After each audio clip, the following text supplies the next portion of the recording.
السلام علیکم ورحمۃ اللہ وبرکاتہ.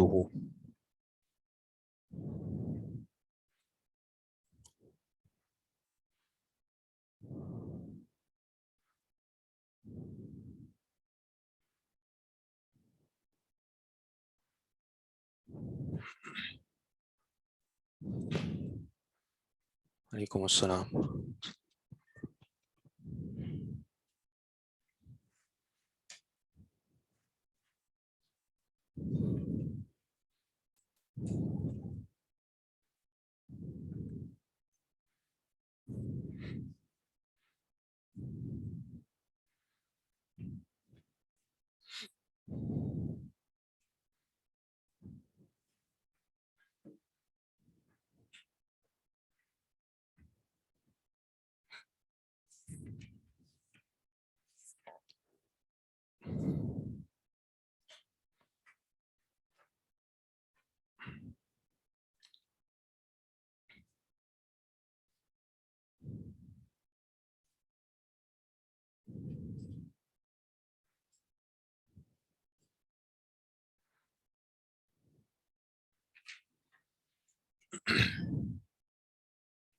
جی پڑھیں. پڑھیں.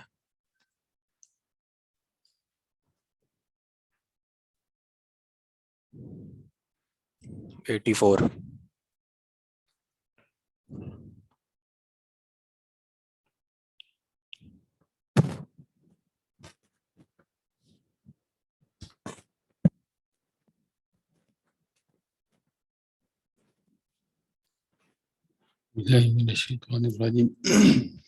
باب المضمضة والاستنشاق. عن عمران بن أبان قال رأيت عثمان بن عفان رضي الله تعالى عنه توضأ فأفرغ على يديه ثلاثا فغسلهما ثم تمزمز واستنشق ثم غسل وجهه ثلاثا ثم غسل يديه اليمنى إلى المرافق ثلاثا ثم مرافق یا مرفق؟ مرفق إلى المرفق ثلاثا ثم اليسرى مثل ذلك ثم مسح برأسه ثم غسل قدمه اليمنى ثلاثا ثم اليسرى مثل ذلك ثم قال رأيت رسول الله صلى الله عليه وآله وسلم توضأ نحو وضوئي ثم قال من توضأ نحو وضوئي هذا ثم صلى ركعتين لا يحدث نفسه فيهما بشيء غفر له ما تقدم من ذنبه. الحمدللہ والصلاة والسلام علی رسول اللہ اما بعد.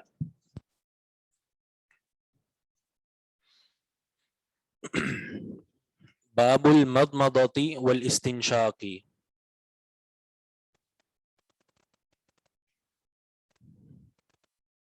المضمضہ کسے کہتے ہیں؟ کلی کرنے کو. اور الاستنشاق ناک میں پانی چڑھانے کو.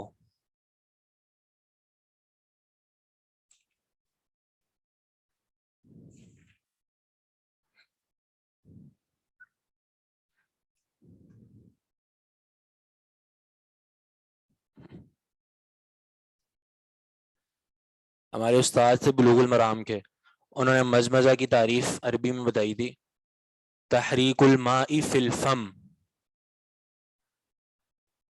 جس کا مطلب یہ ہے کہ ہم جب کلی کرتے ہیں تو اصل کلی اور مدمدہ اس وقت ہوگا جب اس پانی کو اندر منہ میں حرکت بھی دیں، یعنی ایسے ہی پانی ڈال کے نکال دینا نہیں ہے، بلکہ کلی کرنے کا مطلب یہ ہے کہ اس کو منہ میں ڈال کے تھوڑی سی حرکت دیں اور پھر اس کو باہر پھینکیں. یہ اصل مدمدہ ہوتا ہے. تحریک الماء یعنی پانی کو حرکت دینا، فی الفم منہ میں. تو یہ ہمارے استاد نے ہمیں تعریف بتائی تھی، اور انہوں نے کہا تھا کہ مجھے یہ تعریف اس وقت سے یاد ہے جب مجھے میرے استاد نے بتائی تھی، اور ان کی عمر بھی کافی بڑی تھی، یعنی سمجھیں کہ بڑی سے مرادی کے 50 سے 55 سال کے قریب. اور مجھے اس وقت سے یاد ہے جب سے انہوں نے بتائی ہے، تو مطلب وہ تسلسل چل رہا ہے، تو اب ہونا یہ چاہیے کہ تسلسل قائم رہے اور آپ کو بھی یاد رہے، اور آپ جب آگے کبھی پڑھانے کا موقع ملے تو آپ یہ کہہ سکیں کہ مجھے یہ تعریف اس وقت سے یاد ہے جب مجھے میرے استاد نے بتائی تھی۔ تحریک الماء فی الفم، کہ پانی کو منہ میں حرکت دینا، اسے کہتے ہیں المضمضہ۔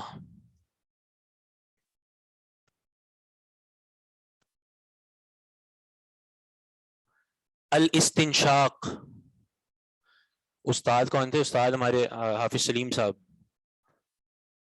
شیخ سلیم صاحب، آپ جانتے ہوں گے اچھی طرح۔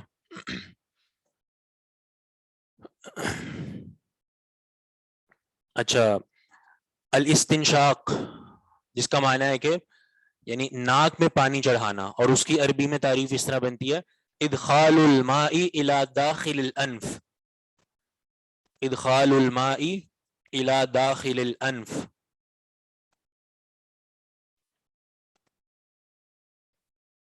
ادخال الماء الى داخل الانف، اس کا مطلب یہ ہے کہ پانی داخل کرنا ناک کے اندرونی حصے میں۔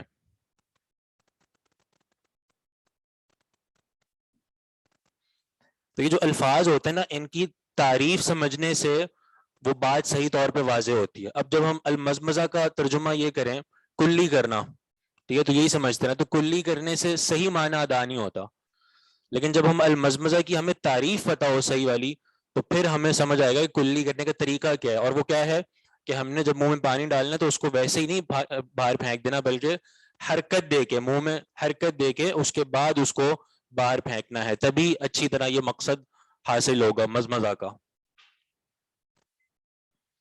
اور الاستنشاق یعنی ناک کے اندرونی حصے میں پانی چڑھانا۔ نبی علیہ الصلوۃ والسلام نے ان دونوں معاملات میں خاص طور پر استنشاق والے معاملے میں نبی علیہ الصلوۃ والسلام نے مبالغے کا حکم دیا ہے، ٹھیک ہے، فرمایا تھا بالغ فی الاستنشاق الا ان تکون صائما، کہ استنشاق میں مبالغہ کرو الا یہ کہ تم روزے دار ہو۔ اس کا مطلب کیا ہے کہ اگر روزے دار ہو تب نہیں کرنا، اور روزے دار نہیں ہو تب کرنا ہے۔ مطلب کیا کہ اتنا مبالغہ ہو کہ تمہیں اس کا اثر اندر محسوس ہو۔ شروع میں انسان کو اس میں تکلیف ہوتی ہے اور بہت مشکل ہوتی ہے، لیکن جب انسان اس سنت پہ عمل کرنے لگ جائے گا تو 3 4 5 بار کے بعد اس کو عادت ہو جائے گی، صحیح ہے۔ تو ایک انسان کی پہلی کوشش یہی ہونی چاہیے۔ تو یہ ایک یعنی جسے کہتے ہیں نا سب سے اعلیٰ طریقہ استنشاق کا، کہ مبالغہ ہو اس قدر کہ آپ کو یعنی اچھی طرح پانی اندر محسوس ہونے لگے، تو یہ مطلوب ہے شریعت کا۔ اگر یہ نہیں کر سکتا انسان تو یہ ضروری نہیں ہے، ٹھیک ہے، یعنی یہ نہیں کہیں گے کہ مبالغہ کرنا کوئی فرض ہو گیا، اس طرح نہیں ہے، بلکہ ایک اچھی سنت ہے اور اس طرح کرنا چاہیے۔ اور اگر انسان اس طرح کوئی نہیں بھی کرتا، یعنی صرف داخل الانف جو ہے یعنی ناک کے اندر پانی پہنچا دیتا تو یہ کافی ہے۔ استنشاق کے ساتھ ساتھ ایک اور لفظ بھی استعمال ہوتے ہیں، اور وہ یہاں پہ آگے آ رہے ہیں، ویسے تو وہ ہاں ٹھیک ہے، وہ آگے وہاں بھی پڑھ لیں گے، اور وہ ہوتا ہے استنثار۔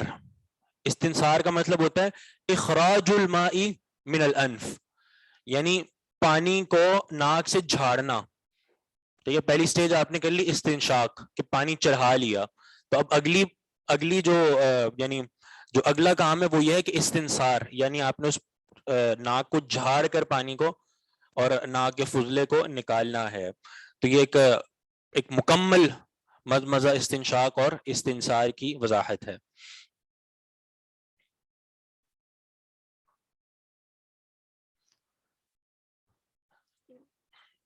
کبھی بہت اوپر جانے سے تکلیف ہوتی ہے، تو یہ ہم نے جیسے بتایا نا کہ شروع میں انسان کو مشکل ہو سکتی ہے، تو اس کے بعد جو ہے وہ اس کو عادت ہو جائے گی 3 4 5 بار کے بعد۔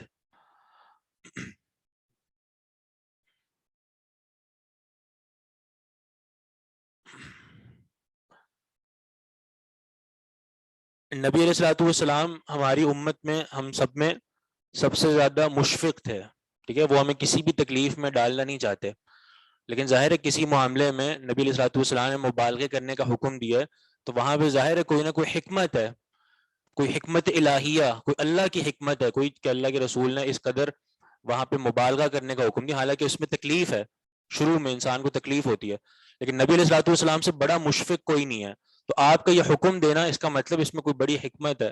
ممکن ہے اس انسان اس طرح کرنے سے کتنی موذی بیماریوں سے بچ جائے، کتنی بیماریوں سے بچ جائے، انسان کی بہت سی بیماریوں کا جو ہے وہ کیا کہتے ہیں جو اثر ہے، جو نتیجہ ہے وہ انسان کی ناک کے دخول سے ہے۔ تو اگر انسان اس سنت پہ عمل کرنے لگ جائے تو بہت سے ممکن ہے کہ موذی بیماریوں سے بچ جائے، ٹھیک ہے۔ تو بالغ فی الاستنشاق، استنشاق میں مبالغہ کرو۔ الاستنشاق کی عربی، مضمضہ کی عربی، ٹھیک ہے، مضمضہ کی عربی ہے تحریک الماء فی الفم، منہ کو پانی کو منہ میں حرکت دینا، تحریک الماء فی الفم۔ اور الاستنشاق کی عربی ہے ادخال الماء الى داخل الانف، پانی کو داخل کرنا داخل الانف میں یعنی ناک کے اندرونی حصے میں۔ اور استنثار کی وضاحت جو آگے بھی آئے گی وہ بھی بتا دی ہم نے کہ استنثار کا معنی ہے اخراج الماء من الانف، کہ پانی کو ناک سے جھاڑ دینا، نکال دینا۔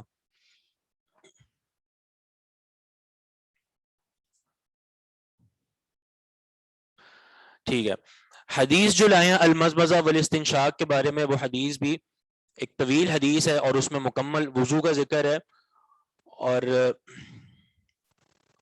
آخری لفظ استنثار وہ آگے آ رہا ہے، لیستنثر، استنثار یعنی اخراج الماء من الانف۔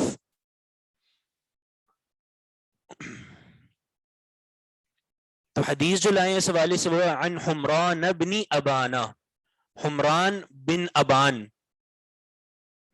حمران بن ابان یہ عثمان رضی اللہ عنہ کے غلام تھے، حمران بن ابان عثمان رضی اللہ عنہ کے غلام تھے۔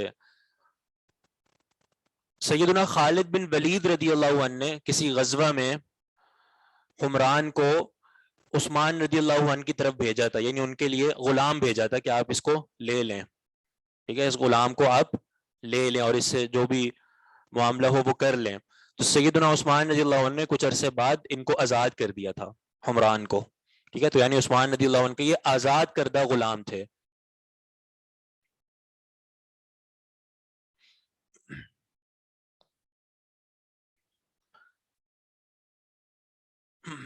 عربی میں جو ہے نا وہ یعنی جو آقا ہوتا ہے اس کو بھی مولا کہا جاتا ہے اور جو غلام ہوتا ہے اس کو بھی مولا کہا جاتا ہے۔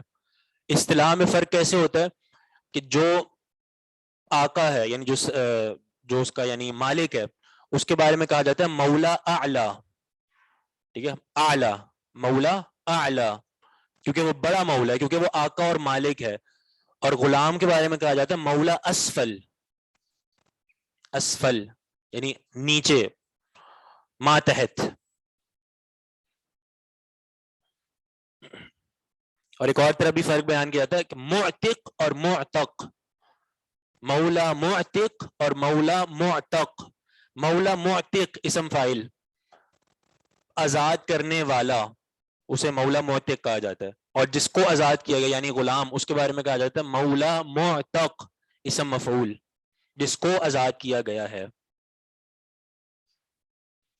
بہرحال یہ حمران بن ابان سیدنا عثمان رضی اللہ عنہ کے غلام تھے۔ وضو کا مکمل طریقہ ابھی پڑھا نہیں ہے، ابھی یعنی ترتیب سے چل رہا ہے، ابھی ہم یعنی جو شروعات ہے اسی میں ہی ہے بالکل۔ تو حمران بن ابان رحمہ اللہ کہتے ہیں رأیت عثمان بن عفان رضی اللہ عنہ، میں نے عثمان بن عفان رضی اللہ عنہ کو دیکھا، توضأ کہ آپ نے وضو کیا، صحیح ہے، وضو کیا کا مطلب یہ کہ یعنی وضو کا آغاز کیا اور وضو کا ارادہ کیا، تو سارا طریقہ اب آگے وہ بتا رہے ہیں۔ فَأَفْرَغَ عَلَى يَدَيْهِ ثَلَاثًا، آپ نے بہایا اپنے دونوں ہاتھوں پر 3 مرتبہ، افرغ پانی بہایا، علی یدیہ اپنے دونوں ہاتھوں پر، ثلاثاً 3 مرتبہ، فغسلہما بس ان کو دھویا، بس ان کو دھویا یعنی ہاتھوں کو پانی بہانے کے بعد دھویا۔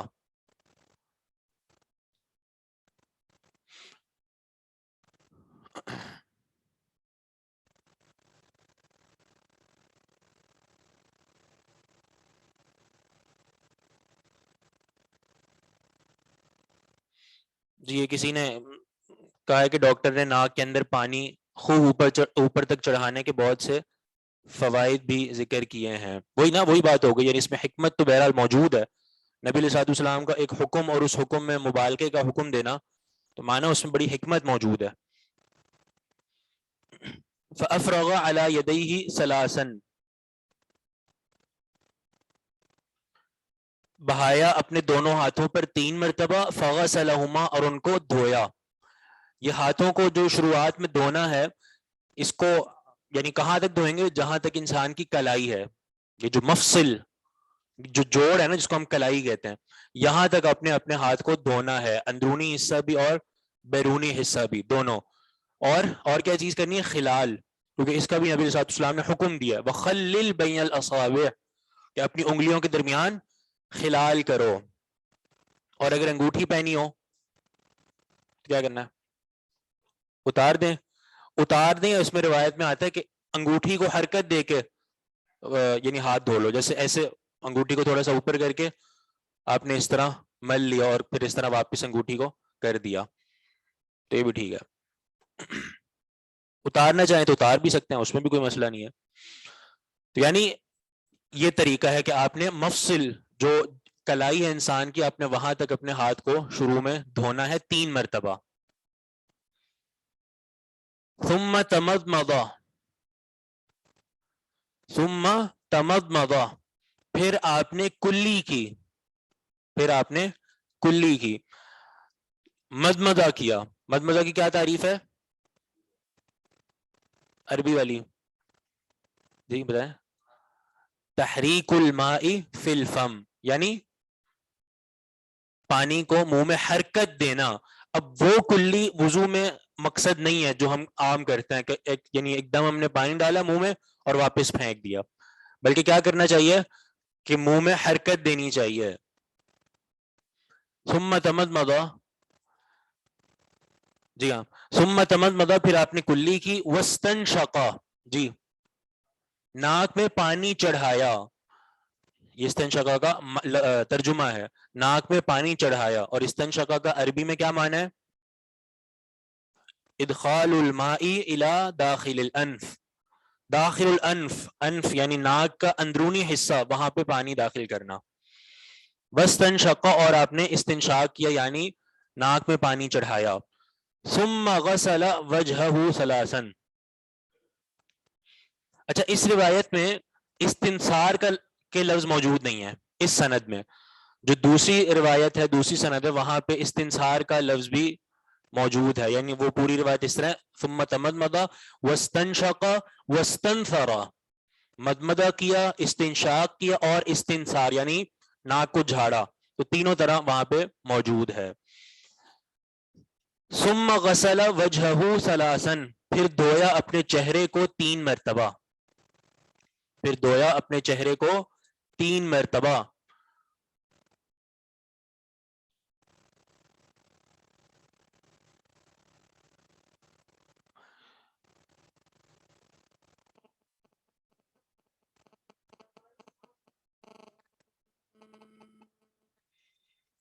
یہ سوال ہے کہ سلاسن جو ہے وہ ثم تمضمض واستنشق کے ساتھ کیوں نہیں ہے, ٹھیک ہے, یعنی ایک سوال ہے.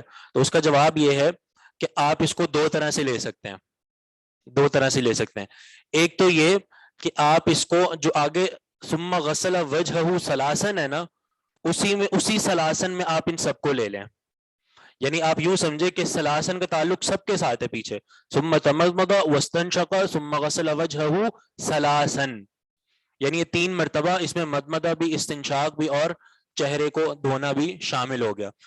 تو سلاسن کے ساتھ ان سب کو کیوں بیان کیا گیا؟ کیونکہ یہ سب چہرے کا حصہ ہیں, ٹھیک ہے. اور قرآن کی جو آیت بھی ہے اس میں مدمدہ اور استنشاق کا حکم نہیں ہے, اس میں صرف چہرے کو دھونے کا حکم ہے, ٹھیک ہے. فَاغْسِلُوا وُجُوهَكُمْ, اپنے چہرے کو دھو. تو اسی چہرے میں یہ مدمدہ اور استنشاق بھی آ جاتا ہے, ٹھیک ہے. تو اسی لیے سلاسن کو سب کے لیے بیان کر دیا.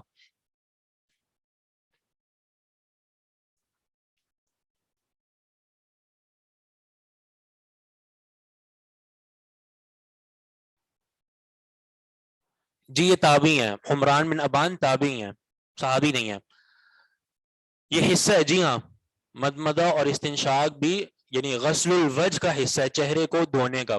علامہ البانی رحمہ اللہ نے یعنی اس اختلاف کی طرف اشارہ کرتے ہوئے یہی بات کی تھی، جو انہوں نے کہا تھا نا کہ یعنی بعض علماء کے نزدیک جو کلی کرنا اور ناک میں پانی چڑھانا وہ ان کے نزدیک فرض نہیں ہے، تو ان کے نزدیک فرض جو ہے وہ صرف وہی اوامر ہے جو جس کا قرآن نے حکم دیا ہے، یعنی فَاغْسِلُوا وُجُوهَكُمْ وَأَيْدِيَكُمْ إِلَى الْمَرَافِقِ وَامْسَحُوا بِرُؤُوسِكُمْ وَأَرْجُلَكُمْ إِلَى الْكَعْبَيْنِ، یعنی وضو کے 4 فرائض جو بتائے جاتے ہیں، باقی اوپر کرے وہ سنت ہوگا، یعنی فرائض میں وہ یہ کہتے ہیں۔ تو علامہ البانی رحمہ اللہ نے، علامہ البانی تو چلو متاخرین میں سے ہیں، ان سے پہلے بھی علماء نے یہ بات ذکر کی ہے کہ آپ مدمدہ اور استنشاق کو وجہ میں شامل کریں، وجہ میں اس کو آپ شامل کریں، کیونکہ یہ منہ کا حصہ ہے آپ کے۔ اللہ عالم۔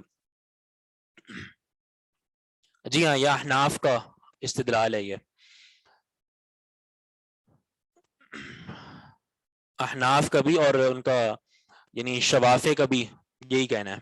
شوافے نے ایک اور فرض کا اضافہ کیا جو کہ نیت ہے، جو احناف نے جس کا انکار کیا، یعنی احناف کے نزدیک وضو میں نیت ضروری نہیں ہے، جیسے آپ نے پیچھے بھی پڑھا ہے، شوافے کے نزدیک ضروری ہے۔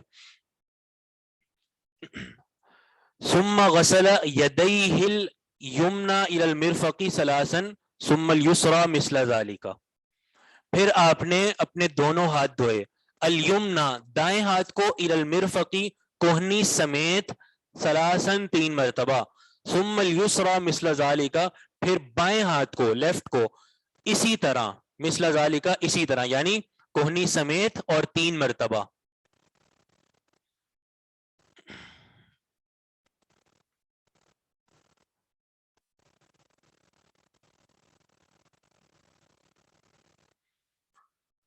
جی یہ تو ہمارے پھر ایک استدلال اور جواب ہوتا ہے نا کہ جب نبی علیہ الصلوۃ والسلام نے عمل سے وضاحت کر دی اور ساری زندگی یہی وضو کی ہے، تو ہمارے نزدیک بھی یہی ہے کہ سارے وضو کو ہم فرض ہی کہتے ہیں، سارے وضو کو، اور یہ مدمدہ اور استنشاق بھی وجہ میں شامل ہے۔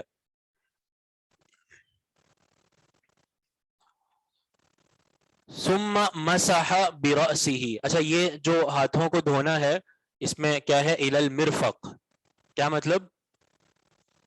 کوہنی سمیت، مرفق واحد ہے، مرافق جمع، مرفق کہتے ہیں کوہنی کو، اور الی المرفق اس کا معنی جو صحیح بنتا ہے وہ کیا ہے کہ کوہنی سمیت، کیونکہ ہم نے بتایا تھا کہ یہ الہ جو ہے وہ 2 طرح سے آتا ہے، ایک یعنی اس کو علمی اعتبار سے بتا دیں کہ جو غایہ ہے وہ مغیہ میں شامل نہیں ہے، اس کا مطلب یہ ہے کہ جہاں الہ کا انتہا ہو رہی ہے نا اس کے بعد والی چیز اس میں شامل نہیں ہے، ٹھیک ہے؟ جیسے ثم اتم الصیام الی اللیل، کہ اپنے روزے کو پورا کرو رات تک، صحیح ہے؟ تو یہ جو ہے نا یہاں پہ اب بعد والی چیز پہلے میں شامل نہیں ہے۔ آپ نے روزہ کب تک کرنا ہے؟ پوری رات گزر جائے تب افطار کرنا ہے، یا جب رات کا آغاز ہو تب افطار کرنا ہے؟ کیا کرتے ہیں؟ جب رات کا آغاز ہوتا ہے، ٹھیک ہے؟ تو یہی وہ غایہ مغیہ میں شامل نہیں ہے یہاں پہ، یعنی بعد والی چیز اس میں شامل نہیں ہے۔ تو یہاں پہ جو الہ ہے نا وہ اس طرح ہے کہ جو جس چیز کا ذکر ہو رہا ہے وہ اس میں شامل ہے۔ اب الی المرفق کا معنی بنے گا کوہنی سمیت، ٹھیک ہے؟ کوہنی سمیت، یدئی کا مطلب دونوں ہاتھ،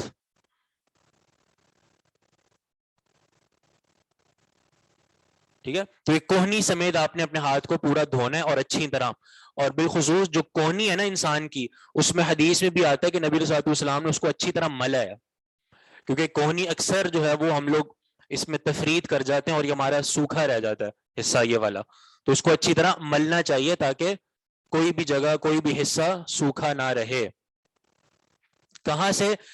آپ نے ہاتھوں کو کلائی سے دھو لیا، تو اب جو آپ نے اپنا چہرے کے بعد جو ہاتھ دھونا ہے وہ آپ یہاں سے آگے سے آغاز کریں گے، جس کو ہم یعنی بازو کہتے ہیں، ٹھیک ہے؟ یہاں سے آگے سے آغاز کریں گے، جہاں سے گھڑی باندھتے ہیں ہم، یہاں سے آغاز کریں گے اور کوہنی تک، اور پھر کوہنی بھی شامل کریں گے اس کو دھونے میں۔ تو یہ مکمل طریقہ ہے اس کا، اور یہ 3 مرتبہ۔ ثم اليسرى مثل ذلك، پھر بایاں ہاتھ بھی بالکل اسی طرح، یعنی کوہنی سمیت 3 مرتبہ۔ ثم مسح برأسه، پھر آپ نے مسح کیا، کس نے؟ جی عثمان رضی اللہ عنہ. ثم مسح برأسه، اس کا مطلب آپ لوگ جاگے ہوئے ہیں، کیونکہ اکثر میں حدیث پڑھاتے ہوئے نا طویل حدیث ہوتی ہے، انہوں نے اس طرح کیا اس طرح کیا، تو میں پوچھتا ہوں کہ انہوں نے، تو فوراً آگے سے جواب دیتا ہے اللہ کے رسول نے. تو عمل تو اللہ کے رسول کا ابھی نہیں چل رہا، ابھی تو عثمان رضی اللہ عنہ کا چل رہا ہے. ثم مسح برأسه، پھر مسح کیا اپنے سر کا، پھر مسح کیا اپنے سر کا، کونی سے اوپر تک بھی آتا ہے مبالغہ. وہ سیدنا ابو ہریرہ رضی اللہ عنہ کا عمل ہے، اور اس پر شاید آگے بات ہوگی. یعنی وہ سیدنا ابو ہریرہ رضی اللہ عنہ کا، یعنی اس میں ویسے علماء نے بہت سے آراء پیش کیے ہیں. سیدنا ابو ہریرہ کیا کرتے تھے؟ کندھے تک دھوتے تھے، صحیح ہے، کندھے تک اپنے پورے ہاتھوں کو دھوتے تھے. تو ایک شاگرد نے ان کے دیکھ بھی لیا، تو پوچھا یہ آپ کیا کر رہے ہیں؟ تو کہنے لگا کہ مجھے پتا ہوتا کہ تم مجھے دیکھ رہے ہو تو میں ایسے نہ کرتا. مانا ان کا یہ جو فہم تھا اور جو عمل تھا وہ اپنے لیے تھا، تبھی انہوں نے بات پسند نہیں سمجھی کہ کوئی اور دیکھے مجھے اور جو ہے وہ آگے بیان کرے. لیکن جب انہوں نے دیکھ لیا تو پھر انہوں نے اپنا ایک استدلال پیش کیا کہ نبی علیہ الصلوۃ والسلام نے فرمایا ان امتی یاتون یوم القیامت غرا محجلین من اثر الوضوء، کہ وضو کی وجہ سے ان کے اعضاء چمکیں گے. تو میں یہ چاہتا ہوں کہ اس کی جو چمک ہے وہ زیادہ سے زیادہ ہو، تمہاری کونی تک ہوگی تو میری کندھے تک ہوگی. تو یہ انہوں نے اپنا یعنی ایک فہم پیش کیا. تو اس میں ہمارا جو کہنا ہے واللہ عالم وہ یہ کہ نبی علیہ الصلوۃ والسلام کی جو احادیث ہے نا، یعنی اس کو ہی ہم لیں گے، یہ ان کا اپنا فہم ہے، اپنا عمل ہے. پھر اس چمک سے مراد کیا؟ اس چمک سے مراد یہ ہے کہ انسان بار بار وضو کرے اور ہمیشہ وضو میں رہے تو اس کو یہ چمک حاصل ہوگی. واللہ عالم. ہاں یہ بھی ایک سوال آیا ہے،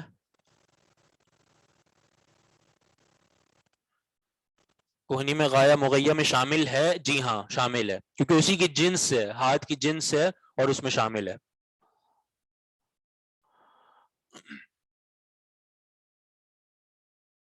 مسح کیسے، اس کی تفصیل بتاتے ہیں. ناک اور منہ میں پانی اکٹھا ڈالنا ہے یا علیحدہ؟ جی دونوں کر سکتے ہیں. کیا کہتے ہیں آپ؟ اکٹھا.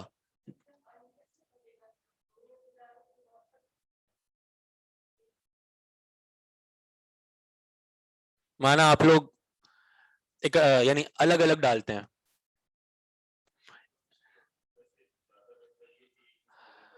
یہ دو طریقے ہیں، دو، جس کو ہم ایک کو کہتے ہیں وصل اور ایک کو کہتے ہیں فصل. وصل کا معنی ملانا، ملانے کا مطلب یہ کہ آپ نے ایک چلو پانی لیا، آدھا منہ میں ڈالا اور آدھا ناک میں.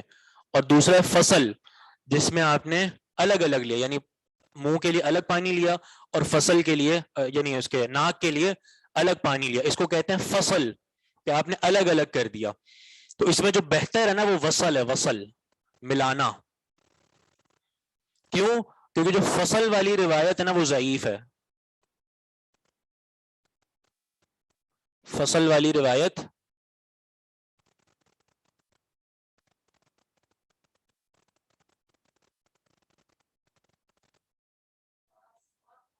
دی فا صاد لام، فاصلے سے ہے نا، فاصلہ.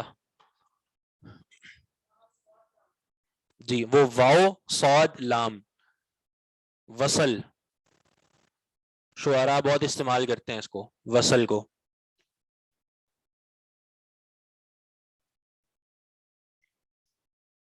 تو اس میں وصل زیادہ بہتر ہے فصل والی روایت سے. جو بہتر روایت ہے نا وہ وصل والی ہے کہ اللہ کے رسول نے ایک ہی بار میں یعنی آدھا پانی جو ہے وہ منہ میں اور آدھا ناک میں ڈالا، تو یہی زیادہ بہتر ہے. مطلب دونوں کر سکتے ہیں، اس میں کوئی حرج نہیں ہے. وہ جیسے آپ نے کہا کہ ظاہر ہے یعنی دونوں کر سکتے ہیں، ہم یہی بتا رہے ہیں کہ بہتر ہی ہے. ٹھیک ہے، بہتر ہے کا مطلب کیا ہے کہ دوسرا بھی ٹھیک ہے، اگر کوئی کرنا چاہے تو وہ بھی کر سکتا ہے، لیکن بہتر وصل ہے کیونکہ اس کی روایت ثابت ہے اور اثبت ہے، اور فصل والی روایت سے زیادہ قوی اور مضبوط ہے. تو اگر دونوں یعنی اگر کوئی فصل کرنا چاہے تو اس کا بھی وضو تو ہو جائے گا نا، کیونکہ اس نے یعنی جو تقاضا ہے وہ تو پورا کر لیا نا، کلی بھی کر لیا اور ناک میں پانی بھی چڑھا لیا، تقاضا اس نے پورا کر لیا. وہ جس طرح بھی کرے، افضل کیا ہے کہ وصل کر لے، جو کہ نبی علیہ الصلوۃ والسلام کی سنت اور زیادہ ثابت ہے.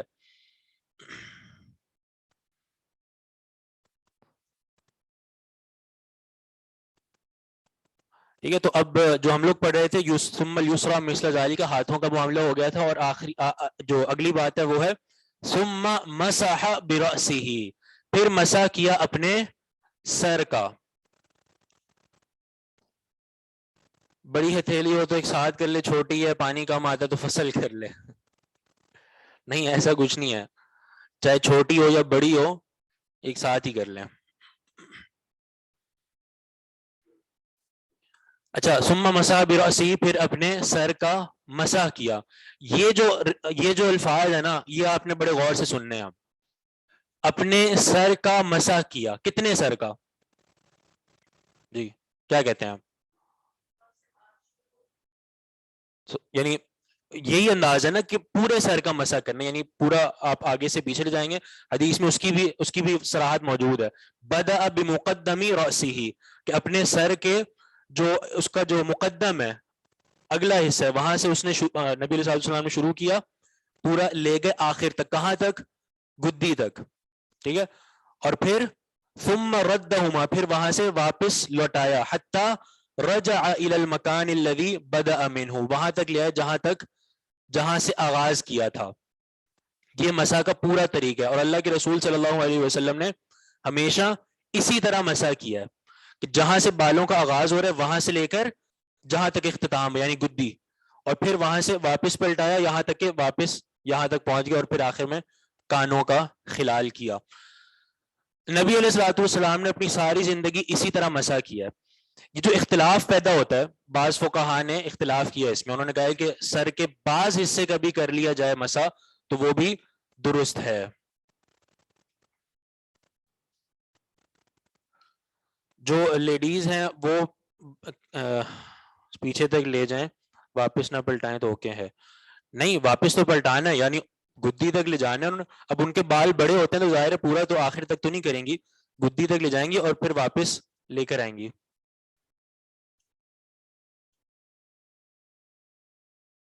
عورتوں کو لوٹانے میں دقت ہوتی ہے، نہیں کریں تو چلے گا. یہ مجھے سمجھ نہیں آیا کون سی دقت ہوتی ہے، اس میں کون سی مشکل ہے؟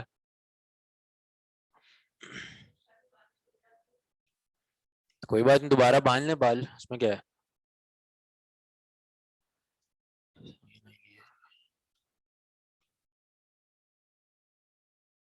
واللہ عالم، مجھے تو نہیں پتا اس میں مطلب کیا مشکل ہوتی ہے. تو یعنی طریقہ تو یہی ہے، باقی آپ دیکھ لیں خواتین کی جو اس میں ماہر ہوں حدیث میں فقہ میں، وہ کیا کہتی ہیں علماء.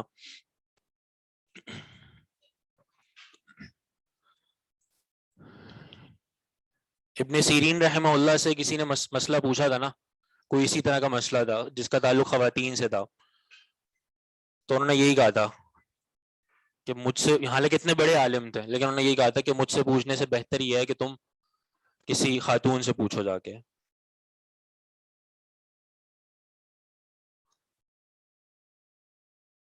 چلیں بعد میں دیکھتے ہیں اس کو انشاءاللہ. ابھی تو ہم سمجھ رہے تھے وہ یہ بات تھی کہ مسح کتنا کرنا ہے.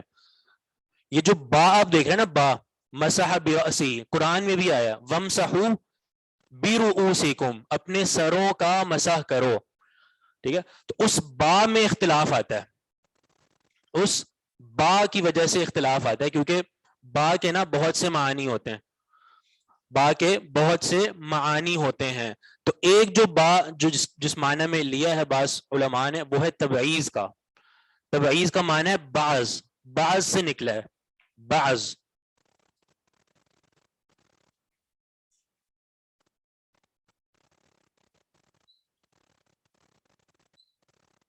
تبعیض، ٹھیک ہے. اس کا جو یعنی جو مادہ ہے وہ بعض، یعنی وَامْسَحُوا بِرُؤُوسِكُمْ میں ان کا کہنا یہ ہے کہ مسح کرو اپنے سر کے بعض حصے کا. ٹھیک ہے. تو ایک معنی یہ ہے کہ آپ با کو تبعیض کے معنی میں لیں. ٹھیک ہے. دوسرا جو موقف ہے وہ یہ ہے کہ آپ اس با کو زائدہ بنائیں، زائدہ، اس با کو آپ زائدہ بنائیں.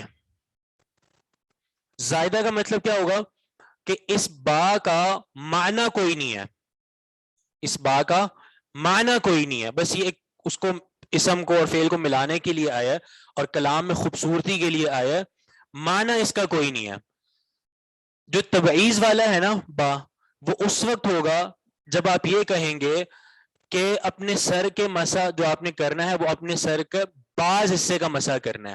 اور بعض زائدہ والا جو معنی ہے اس کا مطلب یہ ہوگا کہ اپنے پورے سر کا مسح کرنا ہے، کیونکہ وَامْسَحُوا بِرُؤُوسِكُمْ، اپنے سروں کا مسح کرو. تو جب اس طرح کہہ دیا گیا کہ سروں کا مسح کرو تو مطلب پورے سر کا مسح کرنا ہے. تو یہ دو جو رئیسی موقف ہے نا اس میں، وہ با کے اس معنی کے لیے ہیں. ایک بات تبعیض والا جو بعض علماء نے لیا ہے کہ بعض حصے کا مسح کیا جائے، اور دوسرا کہ آپ اس با کو زائدہ لیں جس کا معنی یہ ہوگا کہ اپنے پورے سر کا مسح کرنا ہے. تو اس میں سے کون سا بہتر لگ رہا ہے جی؟ پورے سر والا. اچھا، جو تبعیض جنہوں نے لیا ہے نا علماء نے، ان کے بھی پھر آ کے بڑا اختلاف ہے کہ بھائی پھر اگر آپ نے بعض کر لیا کہ بعض حصے کا، تو وہ بعض کتنا، ٹھیک ہے، پھر وہ کسی نے کچھ بعض کیا اور کسی نے کچھ بعض کیا، تو وہ ایک الگ اختلاف ہو جاتا ہے.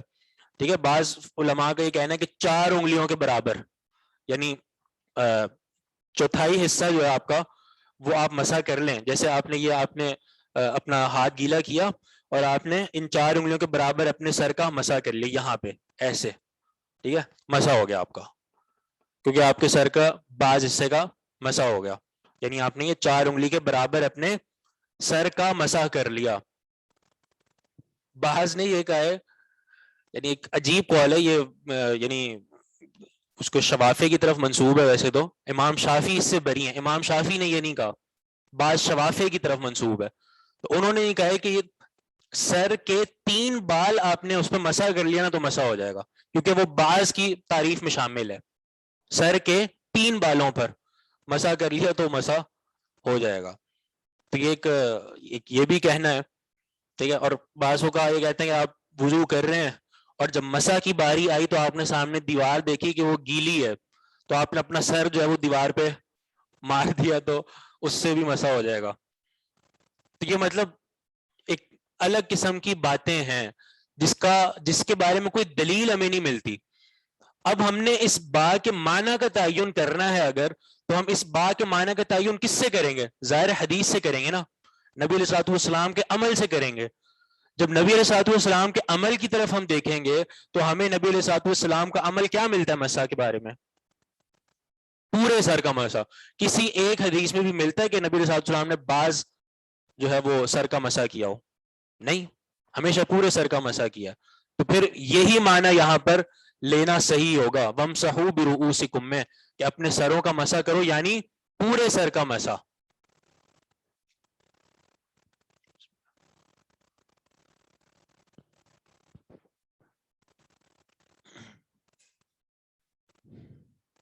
بات واضح ہے یہ؟ ثم مسح برأسه، پھر اپنے سر کا مسح کیا. اس کا طریقہ بھی ہم نے آپ کو بتا دیا کہ شروع سے لے کر آخر تک یعنی گدی تک، اور پھر بعد سے واپس جہاں سے شروع کیا، اور اس کے بعد کانوں کا خلال، کیونکہ حدیث میں آتا ہے الاذنان من الرأس، یہ دونوں کان بھی سر کے مسح میں شامل ہیں. ٹھیک ہے، تو پھر کانوں کا خلال کرنا، اور کانوں کا خلال کا طریقہ بھی آگے آئے گا. یعنی جو سبابہ ہے آپ کی شہادت والی انگلی، اس کو اندر داخل کر کے خلال کرنا ہے، اور یہ یعنی اندرونی حصہ جو سارا ہے پورا، اور ابہام جو ہے انگوٹھا، اس کو آپ نے کان کا جو پیچھے والا حصہ ہے، ٹھیک ہے، باطن الاذن، وہاں پہ آپ نے اس کو پھیرنا ہے ایسے پیچھے پورا. یہ کان کے خلال کا طریقہ ہے. یہ پورا مسح جو کہ ایک ہی بار ہے، یہ بھی آپ جانتے ہیں، تو مسح جو ہے وہ ایک بار ہے. گدی کا مسح جی کیا کہتے ہیں؟ یعنی آپ نے مسح کیا، پورا پیچھے تک لے گئے، اور پھر اپنے ہاتھوں کو یوں کر کے گدی پہ پھیر لیں ایسے. تو اس بارے میں کیا کہتے ہیں؟ ثابت نہیں ہے، یہ ثابت نہیں ہے. بعض علماء نے اس کو بدعت بھی کہا ہے. ٹھیک ہے، یہ عمل ثابت نہیں ہے. تو یہ ہمارے یہاں مشہور ہو چکا ہے، جو کہ انتہائی غلط ہے. مسح صرف یہی ہے جو نبی علیہ السلام کی حدیث میں ہمیں ملتا ہے، جو آپ کو ہم نے بتایا ہے. کان والا دہرائیں.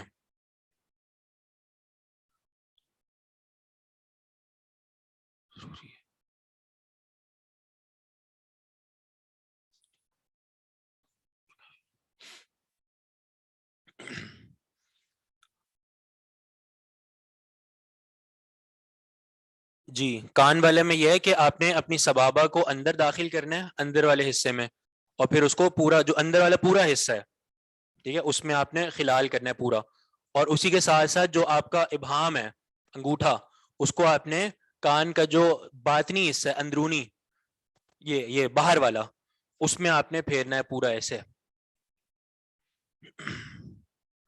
ثم مسح برأسه ثم غسل قدمه اليمنى ثلاثا، پھر دھویا اپنے دائیں قدم کو دائیں پاؤں کو 3 مرتبہ، ثم اليسرى مثل ذلك، پھر بائیں پاؤں کو اسی طرح،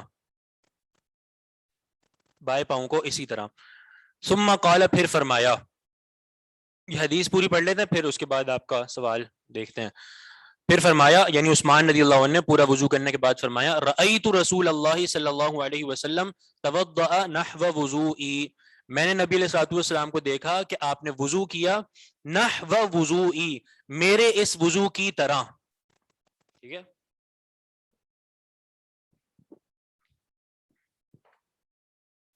میرے اس وضو کی طرح.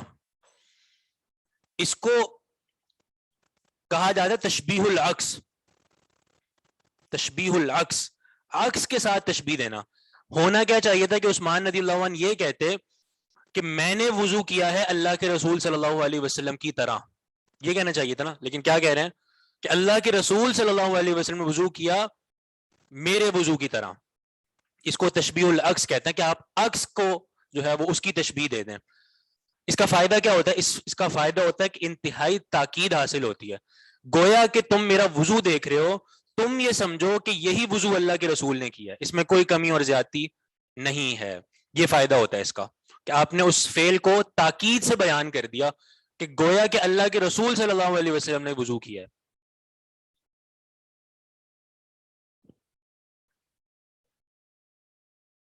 نحو ورڈ، نحو کا مطلب ہوتا ہے طرح، نحو وضوئی، میرے اس وضو کی طرح.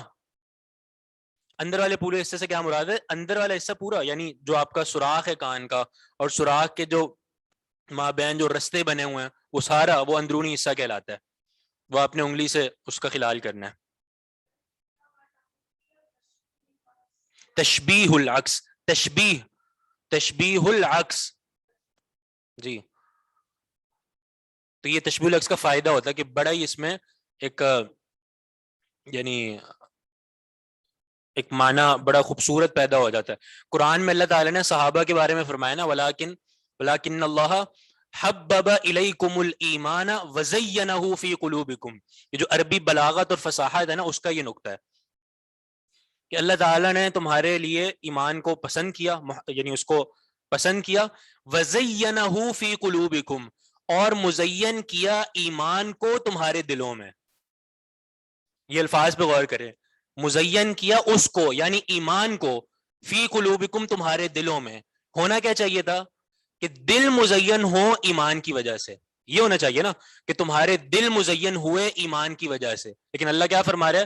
وَزَيَّنَهُ فِي قُلُوبِكُمْ، کہ ایمان کو مزین کیا تمہارے دلوں میں. یہ تشبیہ العکس ہے، اور اس کا بھی فائدہ وہی ہے کہ صحابہ کے ایمان کی معراج بتانا کہ ان کا ایمان اس قدر اکمل ہے کہ گویا ایمان کو مزین کیا گیا تمہارے دلوں کی وجہ سے. ٹھیک ہے، تشبیہ العکس. خواتین کے بارے سے کچھ سوال آئے ہیں، اب اس پہ ہم انشاءاللہ مزید تحقیق کر کے آپ کو بتائیں گے. بالیاں پہنی ہوتی ہیں یا جو سارا معاملہ ہے، ویسے جو معاملہ بالیوں کا ہے نا، تو بالیاں تو انسان یعنی انہوں نے ایک ایسی چیز ہے جو پہنی ہوئی ہے، اس کو اتارنا بہت ہی ناممکن اور مشکل ہے، خاص طور پہ وضو کے لیے کہ آپ وضو کے لیے اس کو اتاریں اور پھر پہنیں، تو یہ مشکل چیز ہے. تو آپ اس کا مطلب یہ ہوا کہ آپ اس حصے کو چھوڑ دیں، یعنی اس حصے میں آپ کا اس سے کوئی تعلق نہیں ہے. ٹھیک ہے، تو اس حصے کے جو ارد گرد والا جو جگہ ہے، جو چیز ہے، آپ اس کو بس اس پہ مسح کر لیں، وہ کافی ہے. یعنی بالیوں کا پہننا کوئی مضر چیز نہیں ہے اس میں.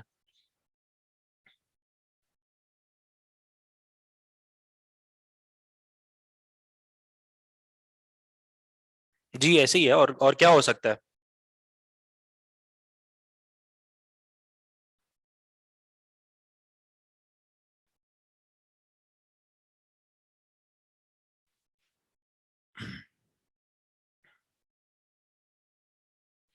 مسا میں کیا سر میں پانی بہا سکتے ہیں؟ پانی بہانا نہیں ہے، ٹھیک ہے، مسا میں سر میں یعنی پانی بہانا نہیں ہے، مسا کہتے ہی پانی سے یعنی اپنے ہاتھوں کو تر کر کے ہاتھوں کو پھیر دینا.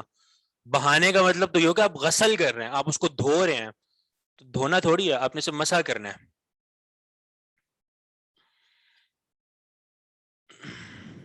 ٹائم ہو گیا.